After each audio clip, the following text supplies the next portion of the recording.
So production function के बारे में अपन पढ़ रहे हैं। प्रोडक्शन फंक्शन चैप्टर के अंदर अभी तक अपन ने बहुत सी चीजों को कवर कर लिया है, राइट। और आज के इस वीडियो के अंदर अपन क्या करने वाले हैं, total product, marginal product and average product, इन तीनों ही प्रोडक्ट्स की यहाँ पे हम बात करने वाले हैं। So hello everyone, this is me Ayushi and I welcome you to Scoreshala. Okay, so यहाँ पे हम इनिशियली कैसे स्टार्ट करेंगे कि इन तीनों ही टर्म्स को हम पहले समझते हैं कि what is total product, what is marginal product and what is average product. ठीक है, इन तीनों को समझने के बाद में हम इसके फॉर्मूले की तरफ बढ़ेंगे कि इसका फॉर्मूला कैसा होगा। ठीक है, फिर अपन एक टेबल देखने वाले हैं जिसके अंदर अपन उस टेबल को पूरा फिल करेंगे फॉर्मूलेस का यूज करके। ओके, अपन को कुछ चीजें गिवन होंगी और उसके बाद में अपन उस टेबल को पूरा फिल करेंगे। ओके, फिर यहाँ पे अपन देखेंगे एक law of variable proportion. Okay, उस लॉ को पूरा अच्छे से समझेंगे, उसकी कुछ स्टेजेस के बारे में बात करेंगे, अजम्पशंस के बारे में बात करेंगे। सो इन ऑल इस पूरे वीडियो के अंदर अपन बहुत सी चीजों को यहाँ पे डिस्कस करने वाले हैं। ओके, तो चलिए स्टार्ट करते हैं। सबसे पहले मैं आपको बताती हूँ कि टोटल प्रोडक्ट क्या होता है। सो देखो, अपन को ये पता है कि हम जब भी प्रोडक्शन करते हैं तो हमें इनपुट की जरूरत पड़ती है, मतलब एक अलग सा रिलेशन होता है इनपुट और आउटपुट के बीच में। ठीक है, इनपुट्स का जो रिलेशन होता है, फिर क्या होता है, यहाँ पे प्रोडक्शन होता है, फिर उसके बाद में हमारे पास में आउटपुट हमें अचीव होता है।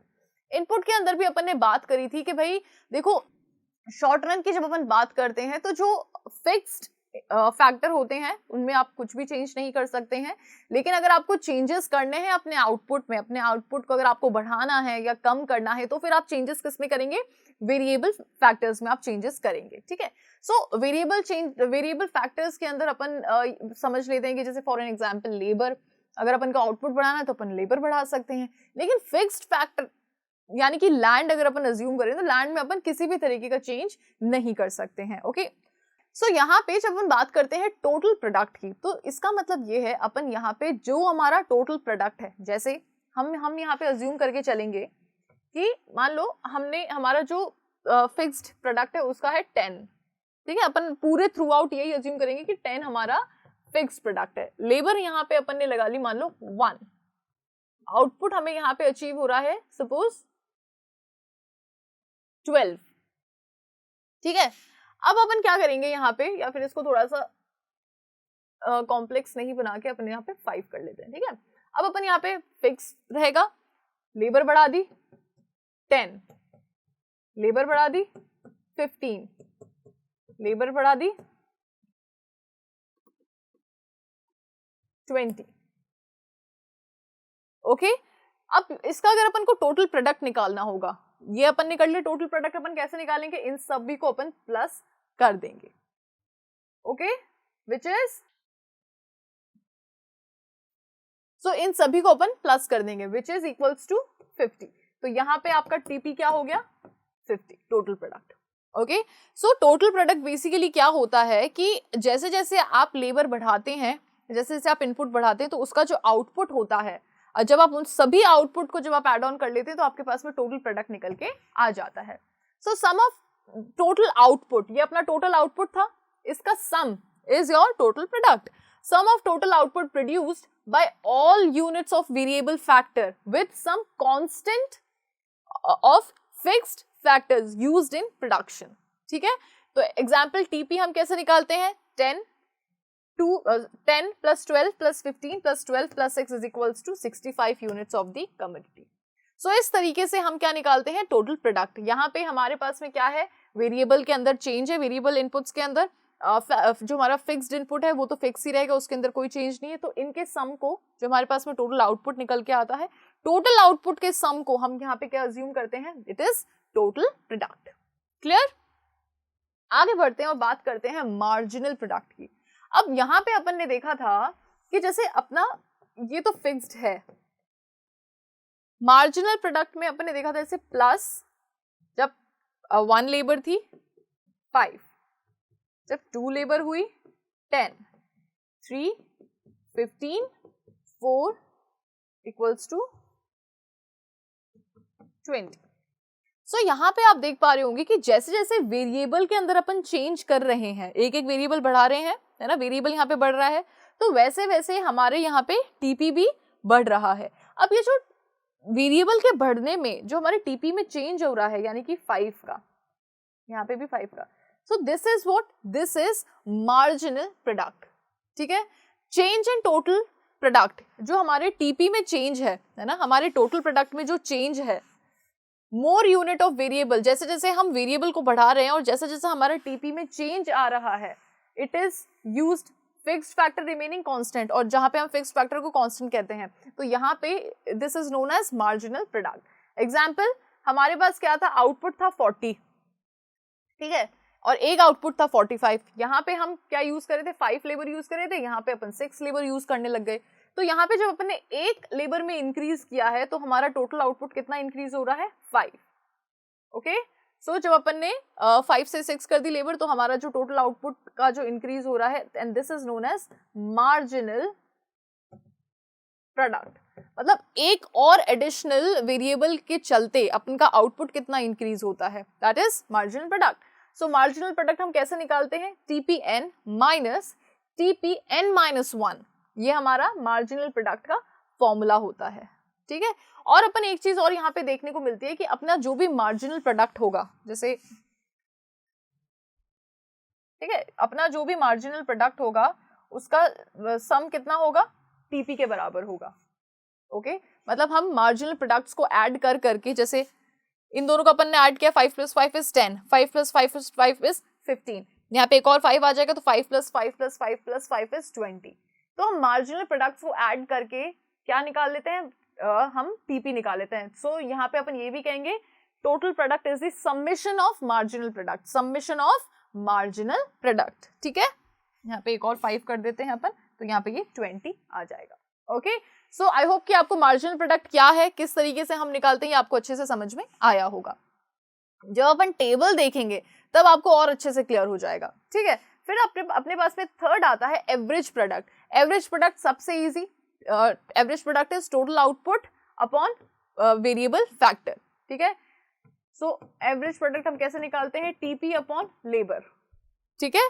वेरिएबल प्रोडक्ट पर आउटपुट अपन कह सकते हैं, यहाँ पे टोटल आउटपुट अपन पर आउटपुट, ठीक है। So if total product is 40 and 5 units of labour, है ना, अगर अपना टीपी है 40 और यूनिट ऑफ लेबर कितनी है 5, और यूनिट ऑफ लेबर कितनी है 5, तो यहाँ पे अपना एपी कितना आ गया, 8 यूनिट्स। ओके, सो यहाँ पे अपन ने टोटल प्रोडक्ट क्या होता है ये समझ लिया है, टोटल प्रोडक्ट किस तरीके से निकालते हैं ये समझ लिया है, हमारा जो भी आउटपुट होता है उसका समेशन इज टोटल प्रोडक्ट, ठीक है। मार्जिनल प्रोडक्ट हम कैसे निकालते हैं ये हम समझ चुके हैं। जो हमारा टोटल प्रोडक्ट है, नीचे वाला ऊपर वाले टोटल प्रोडक्ट से जब हम माइनस कर देते हैं तो हमारे पास में मार्जिनल प्रोडक्ट निकल के आ जाता है। डेफिनेशन के थ्रू अगर हम समझें तो मार्जिनल प्रोडक्ट क्या है, as additional unit of input for every additional unit of output, ठीक है। So this is marginal product. So marginal product refers to total product when one more variable input is added. Okay, ये तो हो जाता है हमारा marginal product. कैसे निकालते हैं मार्जिनल प्रोडक्ट ये आपको समझ में आ गया होगा। सो एवरेज प्रोडक्ट अपन कैसे निकालते हैं ये आपको समझ में आ गया होगा, टोटल प्रोडक्ट अपॉन लेबर या फिर आउटपुट, ठीक है। सो इस तरीके से अपन इन तीनों को निकालते हैं। अब अपन बात करते हैं यहाँ पे इस टेबल को फिल करने की। सो देखो यहाँ पे क्या है, अपन को लेबर गिवन है। अच्छा, यहाँ पे फिक्स्ड जो इनपुट है वो अपन को नहीं गिवन है। जैसे सपोज अपन लैंड ले रहे हैं तो यहाँ पे सपोज 10, मतलब जो भी अपन यहाँ पे इनपुट लेते हैं ना, फिक्स इनपुट जो भी लेते हैं, 10 ले रहे हैं, 5 ले रहे हैं, जो भी ले रहे हैं, तो वो अपना थ्रू आउट फिक्स रहेगा। ओके, सो यहाँ पे अपन क्या कर रहे हैं, वेरिएबल में चेंज कर रहे हैं, यानी कि ये अपना वेरिएबल है, वेरिएबल फैक्टर में चेंजेस देखने को मिल रहे हैं। पहले लेबर 1 थी, फिर 2 हो गई, 3, 4, 5 एंड सो ऑन 7 तक। अब जब 1 लेबर थी तो हमारा टोटल प्रोडक्ट कितना हो रहा था, 50। लेबर बढ़ गई तो हमारा टोटल प्रोडक्ट भी बढ़ गया। लेबर 3 गुना हो गई तो लेबर हमारी 3 हो गई तो हमारा टोटल प्रोडक्ट भी बढ़ गया। लेबर 4 हो गई तो और बढ़ गया, 5 हो गई तो और बढ़ गया, 6 लेबर हो गई तो क्या हुआ, तो उतना ही रहा।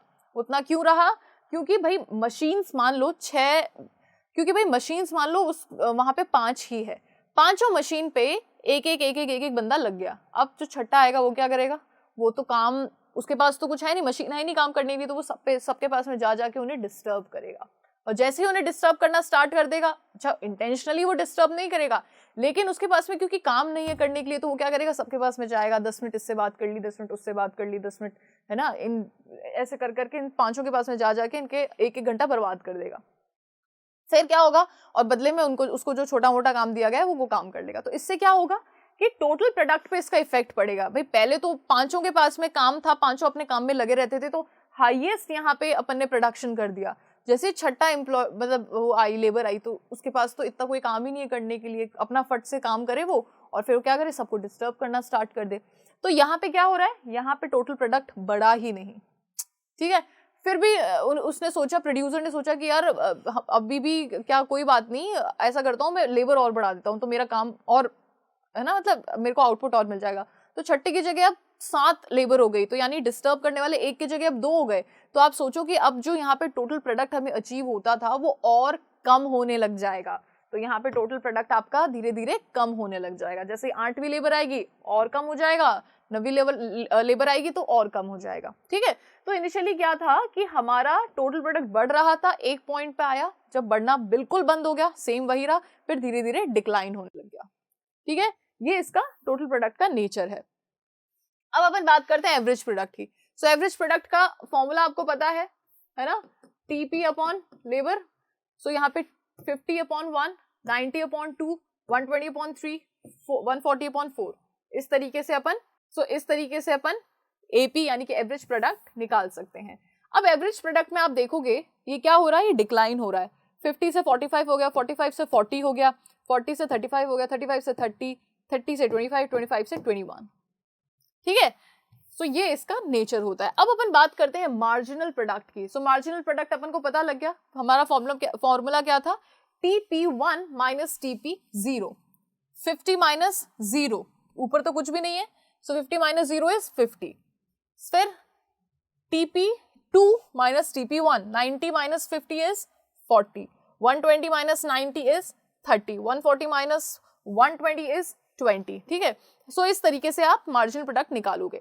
अब यहाँ पे जब आप मार्जिनल प्रोडक्ट के नेचर पे ध्यान देते हो तो ये किस तरीके से वर्क कर रहा है, देखो 50, 40, 30, 20, 10 कम होता जा रहा है, ठीक है, फिर एकदम से 0 हो जा रहा है, फिर माइनस में जा रहा है, ठीक है, समझ लो।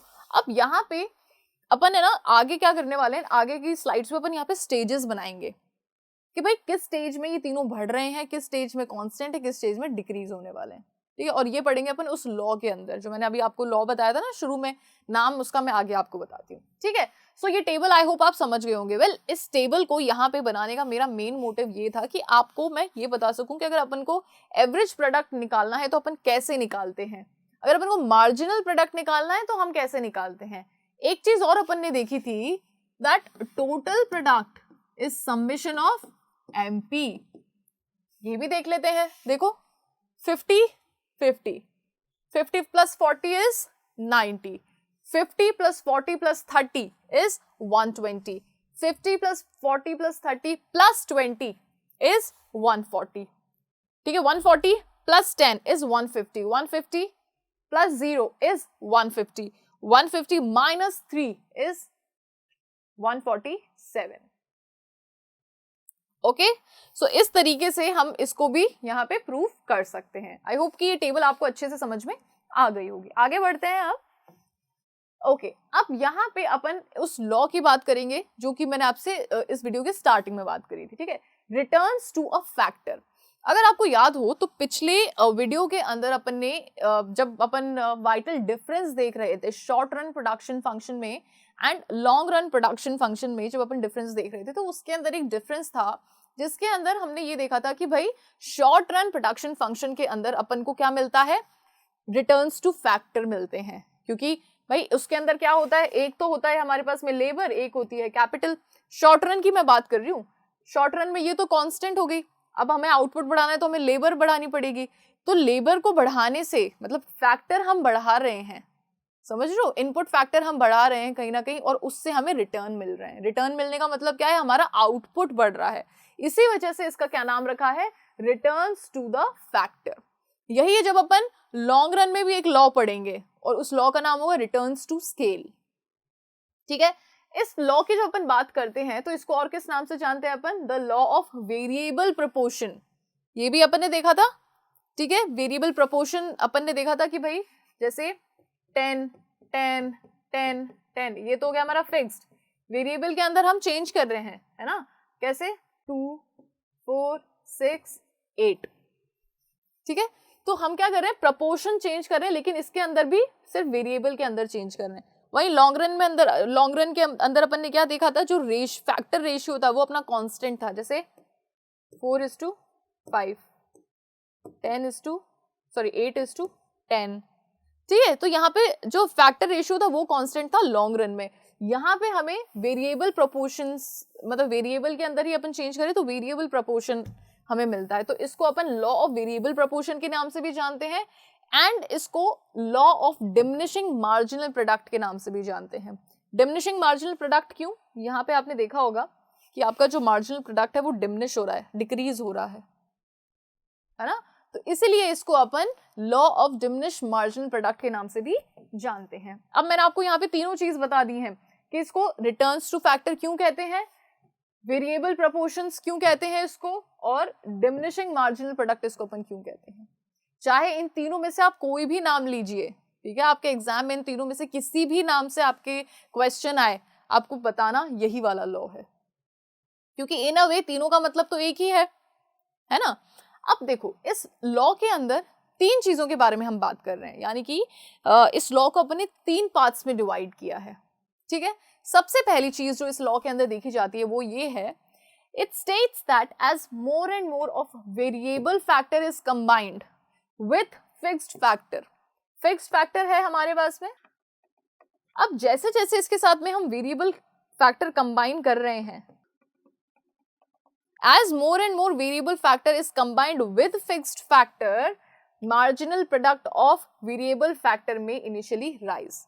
इसका जो marginal product होगा वेरिएबल का, इसका marginal product of variable में rise, ठीक है। शुरुआत में क्या होगा कि इसका जो marginal product होगा वो शुरू में बढ़ेगा।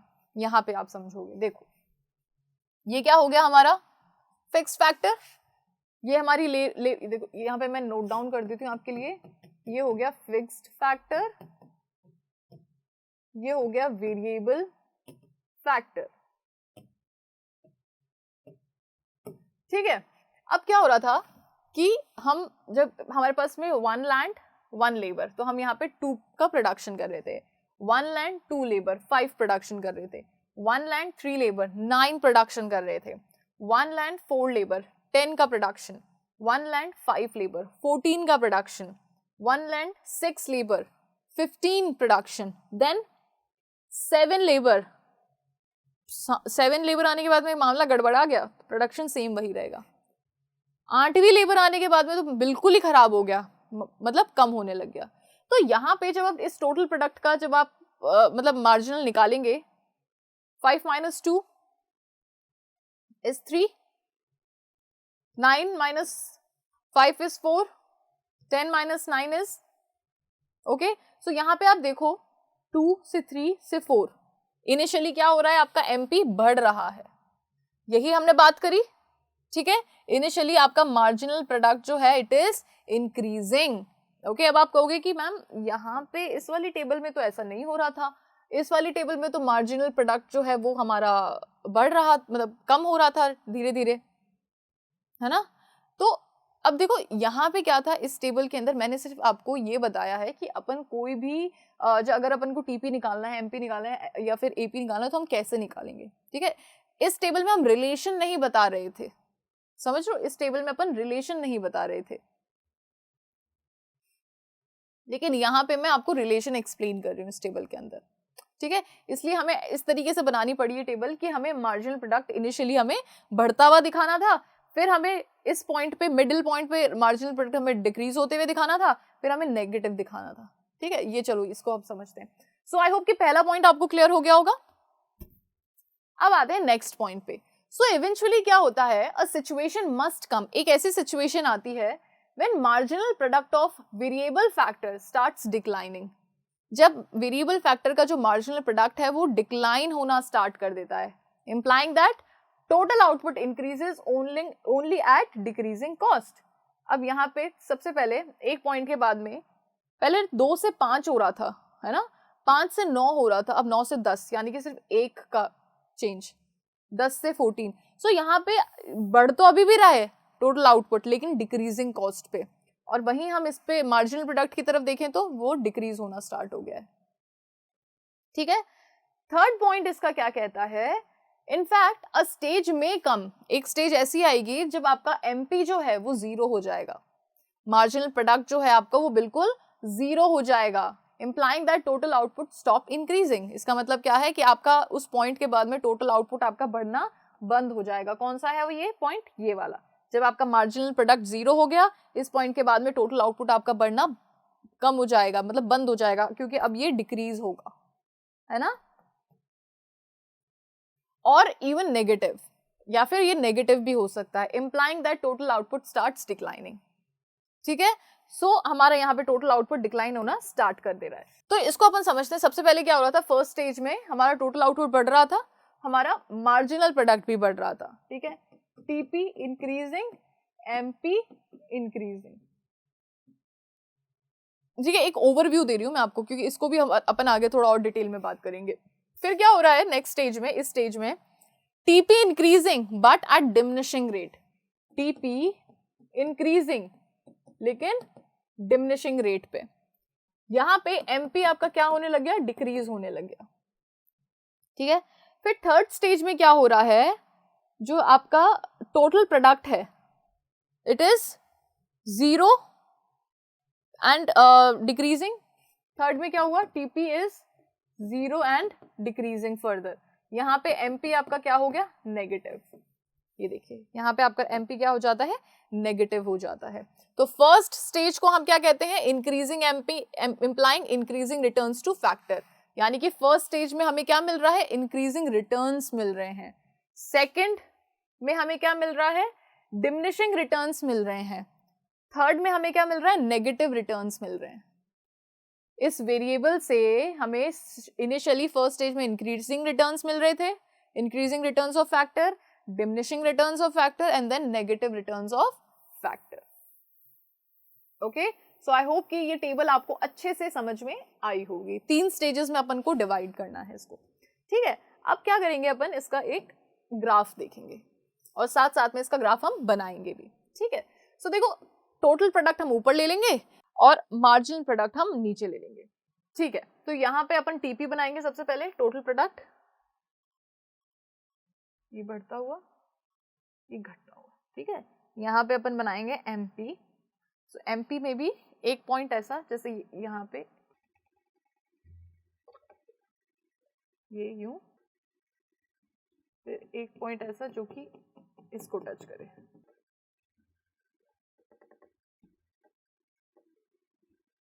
ये इसको टच करेगा। ठीक है, इधर समवेयर है। ठीक है, और थर्ड तो स्टेज है ही। अब यहाँ पे इसको अपन समझते हैं, इधर पहले देखेंगे आप, फिर इधर आप देखेंगे। ठीक है, सो देखो फर्स्ट स्टेज क्या होती है, ये वाली फर्स्ट स्टेज है आपकी, ये वाली आपकी सेकंड स्टेज है and this is your third stage. First stage में अपन ने क्या पढ़ा था कि टीपी आपका बढ़ रहा है, this is your TP, this is MP. First stage में क्या हो रहा है, टीपी बढ़ रहा है, यहां तक ये बढ़ रहा है, इंक्रीजिंग, एमपी भी यहाँ पे बढ़ रहा है, और फर्स्ट स्टेज में एमपी अपने किस पे है, हाईएस्ट पॉइंट पे है। ठीक है, सेकंड स्टेज में क्या हो रहा है, टीपी बढ़ रहा है लेकिन डिमिनिशिंग रेट में। देखो अगर यूं होता है तो हम बताते हैं बढ़ना, अगर थोड़ा सा कर्वी होने लगता है ना तो हम हालांकि इसको भी इंक्रीजिंग ही बोलते हैं लेकिन थोड़ा सा डिमिनिशिंग रेट में बोलते हैं। तो सेकंड स्टेज में ये बढ़ रहा है लेकिन विद डिमिनिशिंग रेट, और यहाँ पे ये इसमें आप देख रहे हो ये फॉल डाउन हो रहा है एमपी, है ना। फिर क्या हो रहा है, थर्ड स्टेज में जो टीपी है वो आपका डिक्लाइन हो रहा है, और इस पॉइंट पे जो टीपी है थर्ड स्टेज में वो नेगेटिव, और इस पॉइंट पे जो एमपी है आपका थर्ड स्टेज में दैट इज नेगेटिव। ओके, वापस से देखो, फर्स्ट स्टेज में TP increasing, MP increasing, second stage में TP increasing but with diminishing rate and MP is declining over here. In third stage, TP is declining and MP is negative. Okay? Now, अब यहाँ पे जो चीज आपको समझने वाली है वो ये है कि जब TP अपने मैक्सिमम पॉइंट पे होगा, TP अपने मैक्सिमम पॉइंट में होगा जो कि है 15 टेबल के अनुसार, तो उस पॉइंट पे MP जो है वो कैसा रहेगा, 0 रहेगा अकॉर्डिंग टू टेबल। उसके बाद में तो इसके अंदर गिरावट देखने को मिलेगी और ये तो नेगेटिव ही हो जाएगा। ठीक है, ये तो हो गया अपना डायग्राम। अब यहाँ पे समझते हैं, सेम वही चीज है, यहाँ पे ये टीपी बढ़ रहा है, यहाँ पे ये क्या हो रहा है, अपने मैक्सिमम पॉइंट पे है स्टेज 1 में। ये स्टेज कौन सी हो जा रही है, इंक्रीजिंग रिटर्न्स वाली स्टेज, क्योंकि दोनों में ही हमें इंक्रीजिंग रिटर्न्स मिल रहे हैं दोनों से, है ना। फिर क्या हो रहा है, सेकंड स्टेज में ये थोड़ा सा कर्वी है, अपना इतना कर्वी नहीं बन पाया, ये थोड़ा सा कर्वी है, यानी कि increasing but with decreasing stage, diminishing stage, and this is diminishing. तो ये दोनों के अंदर डिमिनिशिंग है, तो कहीं ना कहीं ये डिमिनिशिंग रिटर्न्स दे रहा है। फिर ये डिक्लाइनिंग हो रहा है और ये नेगेटिव हो गया, यानी कि ये नेगेटिव रिटर्न्स दे रहा है, ठीक है। This is K point is point of inflection, this is TP curve, this is MP curve, okay. और इसमें ऐसा कुछ भी नहीं है। अब आप कहेंगे कि मैम एमपी कर्व हमने ओरिजिन से क्यों नहीं स्टार्ट किया, भाई टीपी तो हमने ओरिजिन से स्टार्ट कर लिया था, लेकिन एमपी हमने ओरिजिन से क्यों नहीं स्टार्ट किया था, क्योंकि ये देखो, क्या आपका एमपी कभी 0 था, नहीं था, है ना, तो इसी वजह से, ठीक है। लेकिन टोटल प्रोडक्ट में जब अपन, ठीक है, जब अपने लेबर नहीं भी लगाई थी, लेकिन फिर भी फिक्स्ड कॉस्ट तो थी, तो इसी वजह से अपन उसको ओरिजिन से स्टार्ट करते हैं। लेकिन एमपी कभी भी ओरिजिन से स्टार्ट नहीं होगा। यहाँ पे अपन कॉस्ट की बात कर रहे हैं, प्रोडक्ट की बात कर रहे हैं, तो जब फिक्स्ड प्रोडक्ट था तब जब फिक्स्ड प्रोडक्ट था तो उस पॉइंट पे भी काफी जगह आपको ये देखने को मिलेगा कि टीपी जो है वो भी आपका ओरिजिन से नहीं लगता, वो भी आपका यूं करके कहीं जाता है, ठीक है। सो दैट इज फाइन, इसमें इतना कोई वो नहीं है। ये जो कॉन्सेप्ट है कॉस्ट में अपन समझते हैं, क्योंकि कॉस्ट तो फिक्स प्रोडक्ट की इनकर होती है, भले आप वेरिएबल की इनकर करो मत करो फर्स्ट, मतलब इनिशियली, तो जब फिक्स्ड कॉस्ट वहां पे लगती है तो इसलिए उसको 0 से स्टार्ट करते हैं, ठीक है। सो कहीं ना कहीं ये वाला कॉन्सेप्ट आपके आगे आएगा, ओके। सो ये रहता है आपका law of variable proportion returns to factor, या फिर law of diminishing marginal product, okay. So I hope ये आपको अच्छे से समझ में आया होगा। अब यहाँ पे अपन कुछ कॉजेस देखने वाले हैं, इंक्रीजिंग रिटर्न्स के कॉजेस देखने वाले हैं, डिक्रीजिंग रिटर्न्स के कॉजेस देखने वाले हैं, ठीक है। तो देखो, इंक्रीजिंग रिटर्न्स का पहला जो कॉज है वो ये क्या है, fuller utilisation of fixed factor.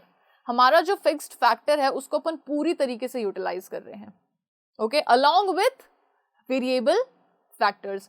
Fixed factor को अपन पूरी तरीके से यूटिलाइज कर रहे हैं और वेरिएबल में भी अपन इंक्रीज करते जा रहे हैं, तो मतलब हम क्या कर रहे हैं, पूरी तरीके से यूटिलाइज कर रहे हैं हमारे फैक्टर्स को। Division of labour and increase in efficiency, और क्या हो रहा है, जब अपना इंक्रीजिंग रिटर्न्स है उस पॉइंट पे क्या हो रहा है कि हमने डिवीजन ऑफ लेबर इस तरीके से किया है जिससे हमारी एफिशिएंसी बढ़ रही है, कि भाई जो जिस काम में एक्सपर्ट है उसे वो वाला काम दो, ठीक है। कोई मशीन चलाने में एक्सपर्ट है, कोई पैकेजिंग करने में एक्सपर्ट है, कुछ ग्रेडिंग करने में एक्सपर्ट है, तो जो जिसमें एक्सपर्ट है उसे वो वाला काम दिया जा रहा है, जिससे कि क्या हो रहा है, टाइम भी कम लग रहा है, प्रोडक्ट भी अच्छा निकल गया और एफिशिएंटली वर्क हो रहा है ना। थर्ड रीजन है better coordination between the factors. Factors के बीच में आपस में अच्छा कोऑर्डिनेशन है। अगर फैक्टर्स के बीच में अच्छा कोऑर्डिनेशन नहीं होगा तो फिर आउटपुट भी हमें इंक्रीजिंग मतलब अच्छा नहीं मिल पाएगा, है ना। फिक्स्ड फैक्टर और वेरिएबल फैक्टर के बीच में मतलब कोऑर्डिनेशन ज्यादा अच्छा है, जिससे कि हमें आउटपुट अच्छा खासा मिल पा रहा है। तो 3 रीजन तो ये हो गए इंक्रीजिंग के। अब अपन डिक्रीजिंग के समझते हैं। सो डिक्रीजिंग का पहला रीजन ये है फिक्सिटी ऑफ द फैक्टर, कि हमारे जो फैक्टर है ना, फिक्स्ड फैक्टर, वो फिक्स हो चुका है, उसके अंदर अपन चेंज कर ही नहीं पा रहे हैं, सिर्फ वेरिएबल में चेंज कर रहे हैं, और वेरिएबल में भी चेंज हम सिर्फ एक पॉइंट तक ही कर पाएंगे, उसके बाद में हम चेंज नहीं कर पाएंगे, ठीक है। तो यहाँ पे एक तो ये रीजन ये हो गया। फिर next is imperfect factor substitutability, ठीक है, यानी कि जैसे हम क्या कर रहे हैं, फैक्टर्स को सब्स्टिट्यूट कर रहे हैं, वो इतना परफेक्टली नहीं हो पा रहा है, ठीक है, जितना परफेक्टली होना चाहिए वो उतना परफेक्टली नहीं हो पा रहा है, जिसकी वजह से क्या हो रहा है कि हमारा आउटपुट डिक्रीज होता जा रहा है। मशीन हमारे पास में 5 है, लेबर हमने 7-8 लगा दी है, तो अब सब्स्टिट्यूट नहीं हो पा रहा है ना, जो काम अच्छे से कर रहा था पहले वो भी नहीं काम कर पा रहा है, ठीक है। तो इन ऑल हमारा जो आउटपुट है वो कहीं ना कहीं डिक्रीज होता दिख रहा है, ठीक है। फिर next is poor coordination between the factors. हमारे एक पॉइंट के बाद में हमारे फैक्टर्स के बीच में बहुत ही पुअर कोऑर्डिनेशन देखने को मिलता है, ठीक है, आपस में कोऑर्डिनेट नहीं कर रहे हैं, ढंग से काम नहीं कर रहे हैं, मशीन्स को ढंग से वर्क नहीं कर रहे हैं, तो कहीं ना कहीं ये आपको ऐसी कुछ सिचुएशन डिक्रीजिंग रिटर्न्स में देखने को मिलती है, ठीक है। अब इसके कुछ अजम्पशन देखते हैं अपन। हर लॉ के अजम्पशन होते हैं, इसका भी एक अजम्पशन है। सबसे पहला है ratio in which factor of production are combined can be changed, यानी कि हमारा जो रेशियो है 1 fixed factor 2 variable, 1 fixed factor 4 variable, 1 fixed factor 6 variable. So इसको अपन चेंज कर सकते हैं, ठीक है, सिर्फ वेरिएबल को चेंज कर सकते हैं, फिक्स्ड को हम चेंज नहीं कर सकते। Units of variable factor are homogeneous, जो यूनिट्स है वेरिएबल फैक्टर की वो होमोजीनियस है, मतलब कि एक जैसी सर्विस हर लेबर से हमें मिल रही है, ठीक है। होमोजीनियस और इक्वली एफिशिएंट, यानी कि हम जितने लेबर लगा रहे हैं वो इक्वली एफिशिएंट है। एंड आर इंक्रीज्ड 1 by 1, और यहाँ पे हम वेरिएबल फैक्टर्स को एक एक करके बढ़ाते जा रहे हैं, ठीक है। और यहाँ पे जो टेक्नोलॉजी है उसके अंदर चेंज नहीं देखने को मिलेगा, इस लॉ के अकॉर्डिंग टेक्नोलॉजी हमारी कांस्टेंट रहेगी, ठीक है। तो ये सारे आपके तीनों अजम्पशंस थे। अब यहाँ पे तीनों स्टेजेस को अपन एक बार फिर से रिवाइज कर लेते हैं। फर्स्ट स्टेज के अंदर क्या था, एमपी इंक्रीज हो रहा है और इसी वजह से इसको इंक्रीजिंग रिटर्न्स बोलते हैं। सेकंड स्टेज में एमपी हमारा डिमिनिश हो रहा था, इसलिए इसको डिमिनिशिंग रिटर्न्स ऑफ फैक्टर बोलते हैं। थर्ड स्टेज में एमपी हमारा नेगेटिव था, इसलिए इसको हम नेगेटिव रिटर्न्स के नाम से जानते हैं। ओके, बीच में ना अगर आपने टेबल पे गौर किया होगा कांस्टेंट रिटर्न्स भी आया था, पता है कहां पे, ये वाला, दिस इज कांस्टेंट। ओके, सो ये अपन ने फिगर कर लिया, कॉजेज इंक्रीजिंग के पढ़ लिए, डिक्रीजिंग के कॉजेज, डिमिनिशिंग के कॉजेज पढ़ लिए, अजम्पशंस देख लिए, तीनों स्टेजेस अपन देख चुके हैं, ठीक है। अब यहाँ पे अपन अपने पास में आता है पोस्टपोनमेंट ऑफ द लॉ, ठीक है। पोस्टपोनमेंट ऑफ द लॉ, अगर इस लॉ को अपन किस तरीके से पोस्टपोन कर सकते हैं, टेक्नोलॉजी बढ़ा दें, टेक्नोलॉजी को इंप्रूव कर दें सबसे पहली चीज, क्योंकि उसी को अपन ने कांस्टेंट रखा हुआ है। So when there is improvement in technology used in the process, जो भी प्रोसेस है उसमें जो टेक्नोलॉजी हम यूज कर रहे हैं उस टेक्नोलॉजी को हम चेंज कर दें, या फिर हम मतलब ऐसी मशीन ले आए जिसपे एक की जगह 2 लेबर वर्क कर रहे हैं, ठीक है, तो सबको यहाँ पे इजीली काम मिल जाएगा और ज्यादा आउटपुट हमें मिलेगा, ठीक है। Greater output is achieved with the same inputs, तो इसका मतलब क्या है कि वही 8 लेबर अब अच्छा आउटपुट हमें दे पा रहे हैं, ठीक है, अगर हम टेक्नोलॉजी को इंप्रूव कर दें। दूसरा है when some substitute of the fixed factor is discovered, fixed factor का भी कुछ ना कुछ सब्स्टिट्यूट अगर डिस्कवर हो जाए तब भी हमारा आउटपुट बढ़ेगा, so that the constraint of fixed factor is removed. तो यहाँ पे जो ये फिक्स्ड फैक्टर का कॉन्स्ट्रेंट है ना, इसे रिमूव कर दिया, मतलब ये जैसे ही रिमूव हो जाएगा तो वैसे ही क्या होगा कि हम दोनों ही फैक्टर्स को चेंज कर पाएंगे, है ना।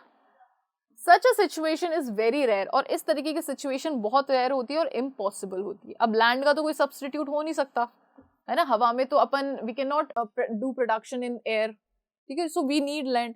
सो इस तरीके की जो सिचुएशन होती है वो काफी इम्पॉसिबल होती है। ऑलराइट, सो ये था आपका लॉ, अपना total product, marginal product and average product. Okay, इस डायग्राम को आप अपने हाथ से बना के देखिएगा तीनों स्टेजेस को, ठीक है। जो उसका मैक्सिमम है वो इसका 0 पॉइंट है, फिर दोनों डिक्लाइन हो रहे हैं, दोनों इंक्रीज हो रहे हैं फर्स्ट स्टेज में, ऐसे करके इसको अपने हाथ से बना के देखना, पॉइंट टू पॉइंट इसमें मिलाना, ठीक है, क्योंकि जितना परफेक्ट बनेगा डायग्राम उतना परफेक्टली आप उसको समझ पाओगे।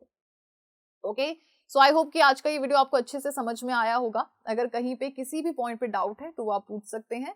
अगर आपको पूरा ये वीडियो अच्छे से समझ में आया है विद डायग्राम, टेबल्स, एवरीथिंग, तो इस वीडियो को लाइक करना, चैनल को सब्सक्राइब करना और इस वीडियो को शेयर भी कर सकते हैं और बेल आइकन को प्रेस भी जरूर करना। Thank you so much.